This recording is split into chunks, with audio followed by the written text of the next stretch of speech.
Hello everyone, welcome back to Study Civils with Anjali. Do subscribe to this channel. आज हम बात करेंगे एक ऐसे क्लास की जिसने बिना इंडस्ट्रीज़ कह सकते हैं कि उसके बिना ना इंडस्ट्रीज़ नहीं चल सकती, वर्किंग क्लास की।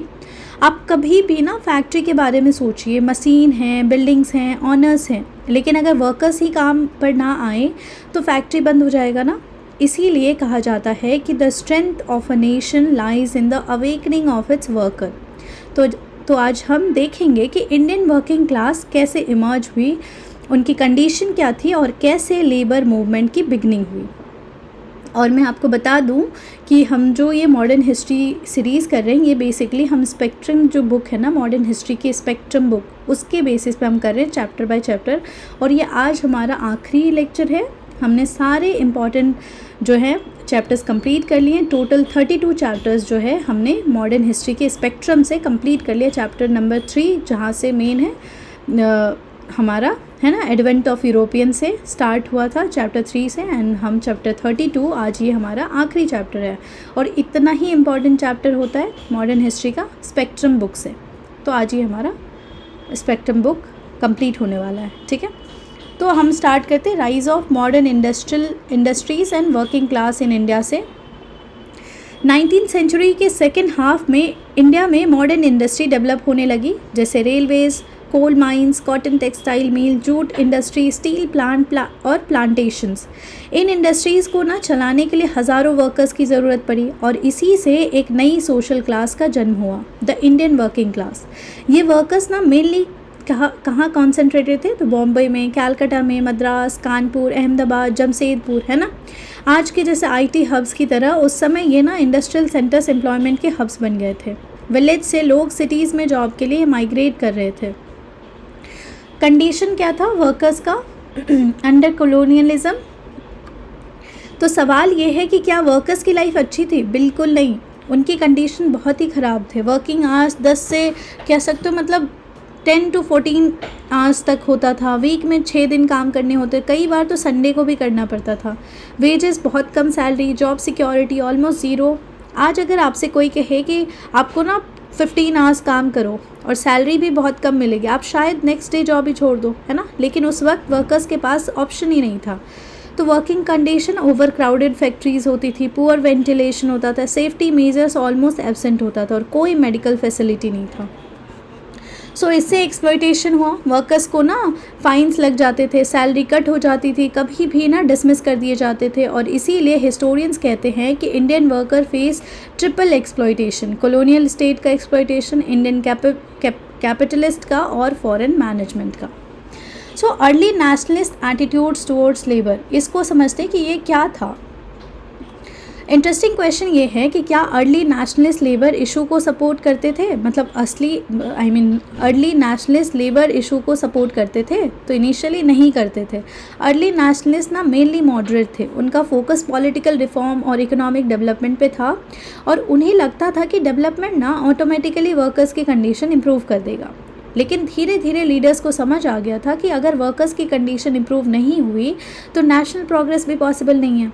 तो 20th सेंचुरी के बिगनिंग तक ना लीडर जैसे कि लाला लाजपत राय, बाल गंगाधर तिलक, महात्मा गांधी, सुभाष चंद्र बोस लेबर इशू को सपोर्ट करने लगे।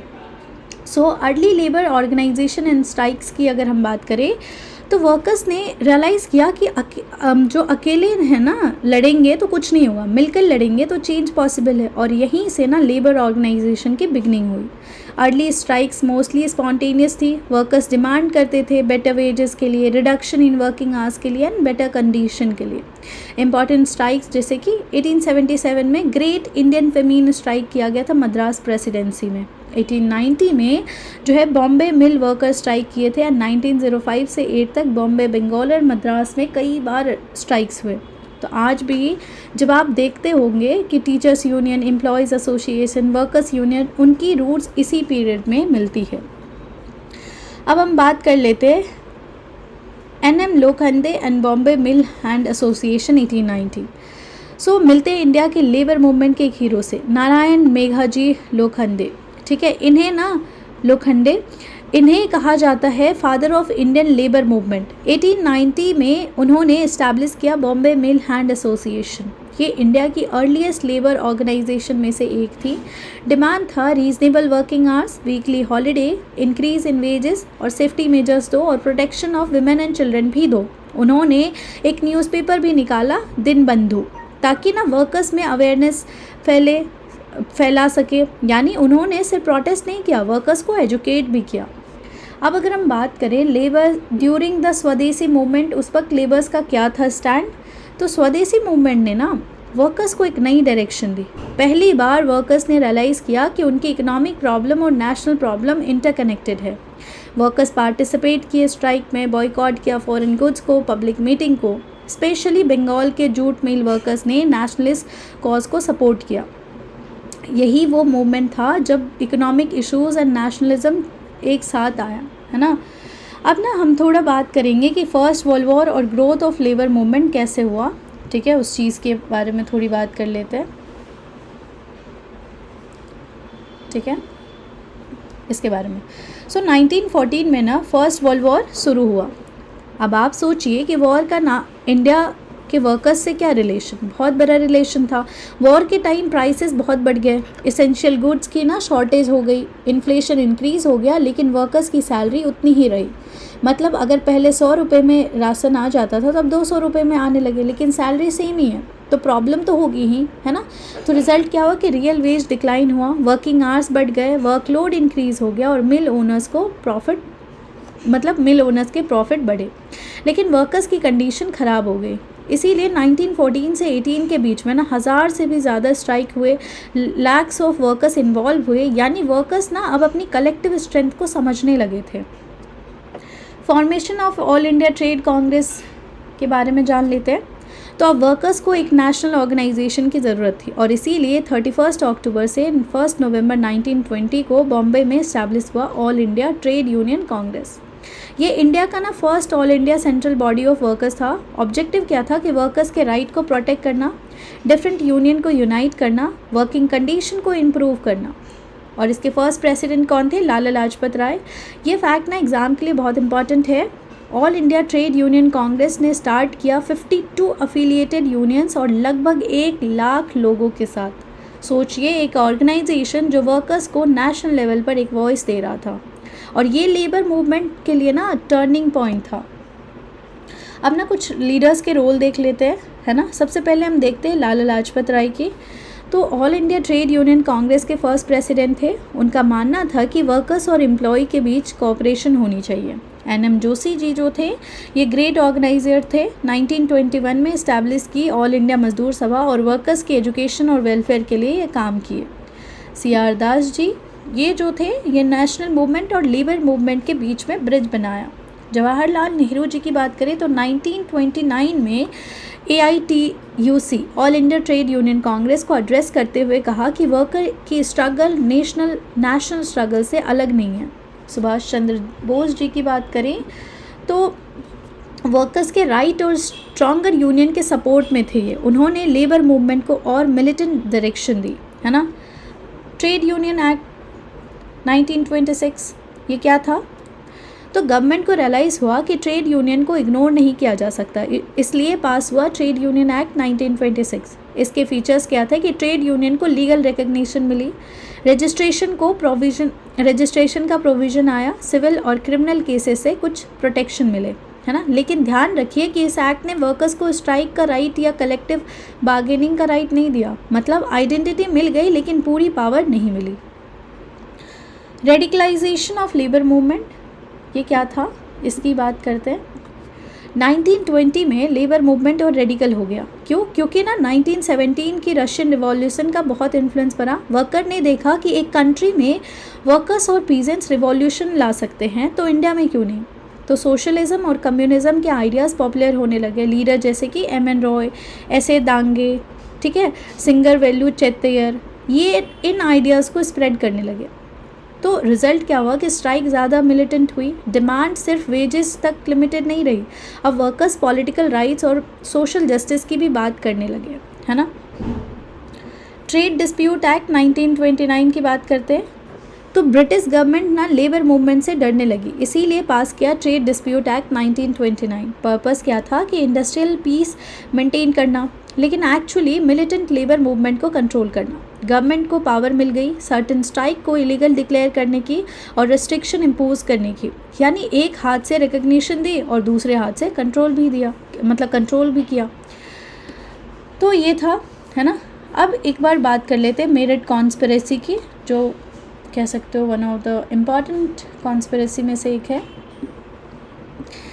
तो मार्च 1929 में ब्रिटिश गवर्नमेंट ने अचानक कई ट्रेड यूनियन लीडर्स और वर्कर्स को अरेस्ट कर लिया। उन पर ना एक्यूजेशंस लगाए गए कि ये लोग कम्युनिस्ट आइडियोलॉजी के थ्रू ब्रिटिश गवर्नमेंट को ओवरथ्रोन करना चाहते, हाँ, बाहर निकालना चाहते देश से। इनके लीडर थे M N Roy, S A Dange, Muzaffar Ahmad, Philip Spratt और कई ट्रेड यूनियन एक्टिविस्ट भी थे।